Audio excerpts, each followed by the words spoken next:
Welcome to taste of വേദ മാധവ്. നമുക്ക് കുറച്ച് ഓണവിശേഷങ്ങളിലേക്ക് പോയാലോ?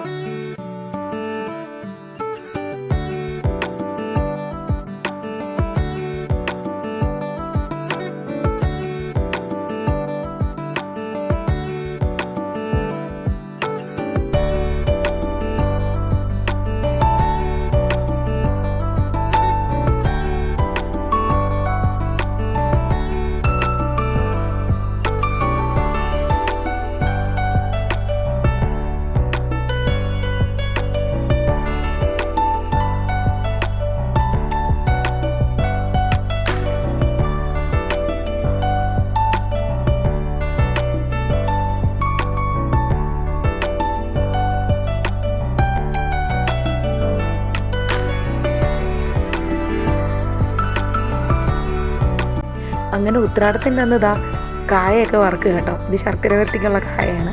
അതുപോലെ തന്നെ അപ്പുറത്തടുപ്പിൽ ചിപ്സ് വറുത്ത് കയറിക്കൊണ്ടിരിക്കുന്നുണ്ട്. നമ്മളുടെ ഇവിടെ കൃഷിഭവനിൽ എല്ലാ തവണയും ഓണച്ചന്ത ഉണ്ടാവും. അപ്പോൾ ഞങ്ങൾ അവിടെ പോയിട്ട് സാധാരണ കായൊക്കെ വാങ്ങാറ്. ഇത്തവണ പോയപ്പം നല്ല മരച്ചീനി ഉണ്ടായിരുന്നു. അപ്പം അതും വാങ്ങിയിട്ടുണ്ടായിരുന്നു. അതും ഉപ്പേരിയാക്കാമെന്ന് വിചാരിച്ചു.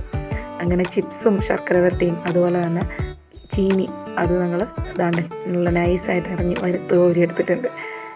പിന്നെ സ്പെഷ്യൽ അച്ചപ്പം. അമ്മമ്മയ്ക്ക് ഭയങ്കര ഇഷ്ടമുള്ളൊരു കാര്യം കേട്ടോ. അപ്പം പോകുമ്പം ഇതിനകത്തുനിന്നൊരു പങ്ക് അമ്മമ്മയ്ക്ക് കൊണ്ടുപോകുന്നത് പതിവുള്ളതാണ്. അപ്പോൾ അച്ചപ്പവും വറുത്തെടുക്കുന്നുണ്ട്. സാധാരണ ഇത് അച്ചിയിൽ നിന്ന് ഇളകി വരാൻ ഇച്ചിരി പാടാണ്. പക്ഷേ ഇത്തവണ വലിയ പ്രശ്നമൊന്നും ഉണ്ടായിരുന്നില്ല കേട്ടോ. ആദ്യത്തെ 2-3 ഇത് കണക്ക് തവിക്കുന്ന തട്ടി കൊടുക്കേണ്ടി വന്നു. പക്ഷേ പിന്നീട് തന്നെ ഇളകി പോയിരുന്നുണ്ടായിരുന്നു. എന്തായാലും അച്ചപ്പം നല്ല പെർഫെക്റ്റായിട്ട് ഇത്തവണ കിട്ടിയിട്ടുണ്ട് കേട്ടോ. അങ്ങനെ അതൊക്കെ വറുത്ത് കോരി വെച്ചു. പിന്നെ അടുത്ത പണിയെന്ന് പറയുന്നത് ഇഞ്ചി മാങ്ങ എന്നിവയുടെ നാരങ്ങ കുറച്ച് നേരത്തെ ഇട്ട് വെക്കും, എന്നാലേ അതിനൊരു ടേസ്റ്റ് ഉണ്ടാവുള്ളൂ സദ്യക്ക് എടുക്കുമ്പോൾ. അപ്പോൾ മാങ്ങാച്ചാറും ഇഞ്ചിയും ഒക്കെ റെഡി ആയിട്ടുണ്ട്. പിന്നെ ഉത്രാടത്തിൻ്റെ അന്ന് ഇത്തിരി അട ഉണ്ടാക്കുന്നത് പതിവാണ്. അപ്പോൾ അട ഉണ്ടാക്കുകയാണ്. ഒരു മധുരം എന്തായാലും വേണമല്ലോ. അപ്പോൾ നല്ല മധുരമൊക്കെ തോനെ വെച്ചിട്ട് ശർക്കരയൊക്കെ ചേർത്തിട്ടുള്ള അട ഉണ്ടാക്കിയെടുക്കുന്നുണ്ട്.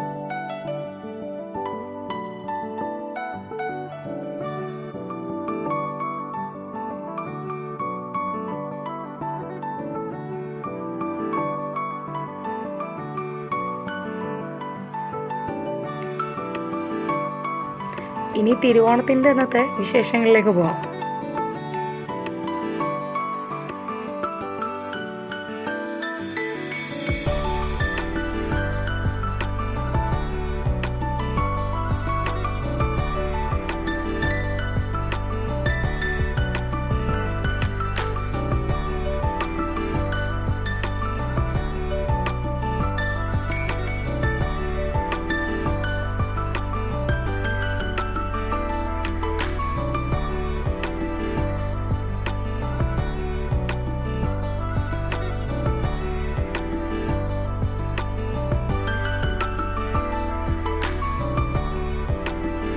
അങ്ങനെ പൂക്കളമൊക്കെ ഇട്ടു, ഫോട്ടോസൊക്കെ എടുത്തു. എന്നിട്ട് സദ്യ കഴിക്കാൻ പോകണം കേട്ടോ.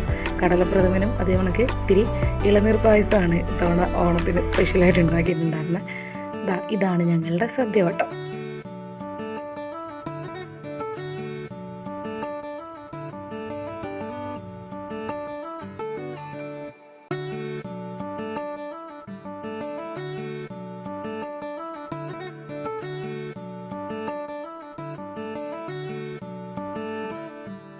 അങ്ങനെ വീട്ടിലെ ഓണാഘോഷമൊക്കെ കഴിഞ്ഞ് നേരെ ഞങ്ങളിങ്ങ് തോട്ടപ്പള്ളിക്ക് പോവുകയാണ് അമ്മമ്മയുടെ കൂടെ ഓണം കൊള്ളാൻ വേണ്ടി.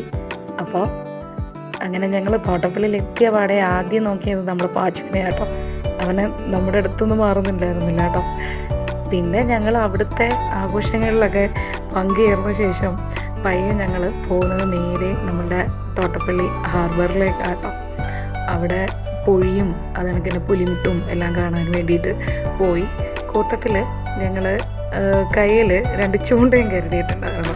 കാര്യം അവിടെ തോട്ടപ്പള്ളിയിൽ തന്നെ നമ്മളിപ്പോൾ പടിഞ്ഞാറ് കടലാണെങ്കിൽ കിഴക്ക് ആറാണ്.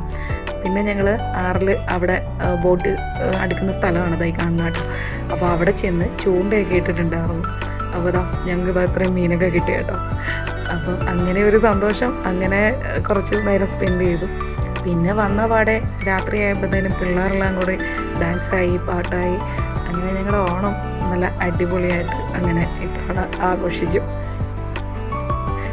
അങ്ങനെ 2 ദിവസം തോട്ടപ്പള്ളി ഉണ്ടായിരുന്നു. ഈ 2 ദിവസവും എല്ലാവരും കൂടെ നല്ല എൻജോയ് ചെയ്താണ് പിരിഞ്ഞത് കേട്ടോ. പക്ഷേ ഇത്തവണ പോയിട്ട് വന്നപ്പം അമ്മമ്മയെ പിരിയുന്ന മാത്രമല്ല, ഇവനെ പിരിയുന്നത് ഇത്തിരി വിഷമമുള്ള കാര്യം. അതുപോലെ സ്നേഹമായിരുന്നു അവന് ഞങ്ങളോട്. പിന്നെ പോകാറായപ്പോൾ കക്ഷി കരച്ചിലൊക്കെ തുടങ്ങിയിട്ടുണ്ട്. ഇങ്ങനെ മക്കളെല്ലാം കയറി കെട്ടിപ്പിടിക്കുകയും ഉമ്മോടുക്കുകയൊക്കെ ചെയ്യുകയാണ്, കുഞ്ഞമ്മമാരും എല്ലാവരും. അങ്ങനെ ഞങ്ങളെല്ലാവരും അവിടുത്തെ ഓണാഘോഷമൊക്കെ കഴിഞ്ഞ് ഞങ്ങൾ വീട്ടിലേക്ക് തിരിച്ചു പോകും കേട്ടോ. അപ്പോൾ വീഡിയോ ഇഷ്ടമായെന്ന് വിചാരിക്കുന്നു. സബ്സ്ക്രൈബ് ചെയ്യുക, ലൈക്ക് ചെയ്യുക, ഷെയർ ചെയ്യുക, സപ്പോർട്ട് ചെയ്യുക. താങ്ക്